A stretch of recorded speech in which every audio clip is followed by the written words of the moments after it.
Motherfucker! Oh! Well, he doesn't think it's funny today because we charged him with a felony. Assault on a police officer. And we're going to back the police to the hill. So there, stick your Subway sandwich somewhere else. Oh, Jeanine! And the second we did that, all of a sudden, MPD was allowed to make the arrest. We have to make sure that we shine light on this. We have to keep it a focus of not just the people in Washington, but the American people. And that is the true way that you have accountability in this matter. The Subway attacker now criminally charged. Throwing footlongs at federal agents. You see, here's a photo of the arrest taking place. He threw some sort of a sandwich, we don't know if it was a meatball or what, at the officers and then made a run for it before they caught him and conducted the arrest. Now, Jeanine Pirro, the U.S. attorney out of D.C., she had a strong message for him. We'll listen to that. And I've also got the documents pulled up on this because you can see this guy's name is Shawn Charles Dunn, and he has now been officially charged with a crime. 18 U.S. Code, Section 111, assaulting or impeding certain officers and employees of the United States, a felony being brought against him for throwing a sandwich on August 10th in the District of Columbia. We got Dana Henry. What's up, Dana? Detective over there filing this criminal complaint. And we got some more information and background here in the charging document. You can see here's the photograph. We'll watch the video. But here's the statement of facts. On August 10th, from the criminal complaint with an arrest warrant they got him with, Upadhyay Yaya Makshila, the judge. On August 10th, 2025 at 11 p.m., Metro Transit Police detective called Dana Henry, badge 948, and members of Customs and Border Protection were patrolling an area in Washington, D.C. Now, Detective Henry observed an individual herein referenced as Shawn Charles Dunn, the Subway assaulter, began to shout at a CBP agent called Gregory Larimore. He's a victim here, who was at the time of his offense an employee of the United States and acting in the performance of his official duties. Now, this sandwich maniac, he stood within inches of V1. He pointed his fingers in Gregory's face and he yelled, "F you, you effing fascists! Why are you here? I don't want you in my city." Dunn continued his conduct for several minutes as the officer stood there stoically like a real man before crossing the street, and he continued to yell obscenities at him, screaming at him. All these cops, even these ladies, are like, "That dude's crazy. Look at this dude. What's he doing over there?" And this dude's looking at him too. The guy's going nuts. So at approximately 11:06, Dunn, the Subway assaulter, approached the victim and threw a sandwich at him, striking him in the chest violently. An Instagram video recorded by an officer, observer, I was going to say what, captured the incident. The video depicts Dunn screaming at V1 within inches of his face, we'll watch it next, of his face for several seconds before winding his arm back and forcefully throwing the sub at V1. And it was a sub-style sandwich. And, you know, depending on, I mean, sometimes you can get a good Subway bro who really make you a nice, you know, thick one, but sometimes not, you know, have a little slice of, so sometimes they can be meaty. I don't know if it's a meatball sub, if you got double meat, who knows what's in there, but those can have some serious damage. You can't throw stuff at cops. Here is what it looks like. And this dude threw this and made a run for it.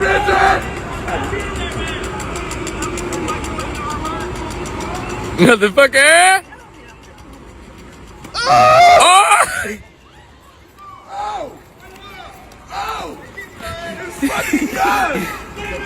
Gonna have to pick it up, buddy.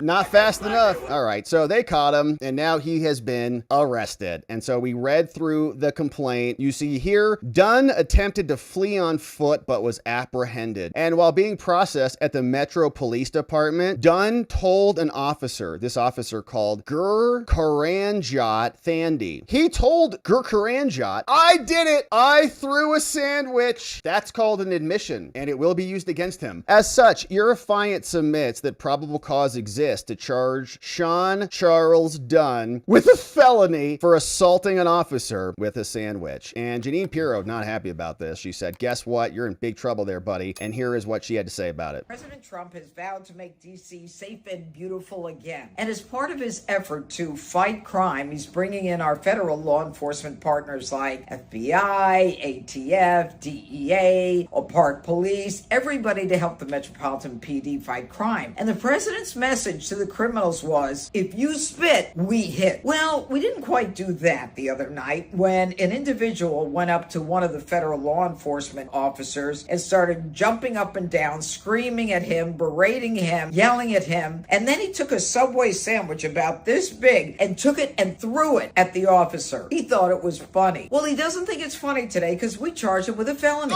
assault on a police officer. And we're going to back the police to the hill. So there, stick your Subway sandwich somewhere else. Oh, Jeanine! Whoa, that was a spicy sandwich right there. Stick your sandwich somewhere else, punks. Man, there's a new sheriff in town in DC. You can see it's not the same old games that we're playing there. So get your affairs in order. And yeah, some good suggestions in the chat about what potentially was on that sandwich. I've seen veggie. I think it could be tofu, Beyond Meat, one of those sandwiches. That's kind of the vibe I was getting to. So we had that update. Now, he has got an attorney on the case, and her name is Sabrina Schroff. And she's handled some high-profile cases before, actually. I was looking her up, and I think she handled some other bombing case, defending a bomber or something like that. Remember Eagle Ed Martin and that spitting lib that we talked a lot about here called Emily Summers, who hocked a loogie right on Ed Martin's shoulder like a disgusting person? Well, apparently she's going to be pleading guilty. Ed Martin's happy about it. He says, "Thank you to the prosecutors. Job well done. Glad that that case is being resolved." Now, meanwhile, the DC police chief has also come out and is issuing a new executive order saying you can notify and work with ICE. And so DC is getting reshaped from top to bottom, as we can see. No more spit and libs. We've got information sharing. We have sandwich assaulters being arrested. It is the golden age in DC. Now, Tom Homan was also talking about this, saying this is great news. We're going to be working with local cops to round up illegal aliens. I think D.C. under federal control is not going to be a sanctuary city. We're working with the police hand in hand. When we encounter a criminal illegal alien, they're going to be turned over to ICE. And that's the way it should be. I mean, I'm not saying every illegal alien in D.C. is a criminal, but many are. So these are people we're going to focus on. It. Illegal alien criminal safety threat in D.C. is not going to be protected. There's no sanctuary for these people in the city of D.C. All right, so that was Homan. And we also had Byron talking about D.C. And here was Byron on with Fox. I mean, they had an opportunity to ask for help. They had an opportunity to make some change and to attack this in a different way. And it was by choice that they didn't. So how much do you trust that the cooperation is going to be sustainable from the left? To be honest, I don't trust that they're going to want to actually cooperate with President Trump, which is why we have to continue to make light of this issue and make sure it's aware for everybody. This is similar to what happened at George Washington University when Muriel Bowser would not send in the Metropolitan Police Department to arrest the people trespassing on that university's campus until the Oversight Committee, the committee I sit on, subpoenaed her testimony in Congress. And the second we did that, all of a sudden, MPD was allowed to make the arrest. We have to make sure that we shine light on this. We have to keep it a focus of not just the people in Washington, but the American people. And that is the true way that you have accountability in this matter. All right. So Byron Donalds also commenting on this, along with others like Tom Homan. DC getting cleaned up. No more assault sandwiches being thrown at federal agents. Judge Jeanine Pirro says, stick your sandwich somewhere else, punk.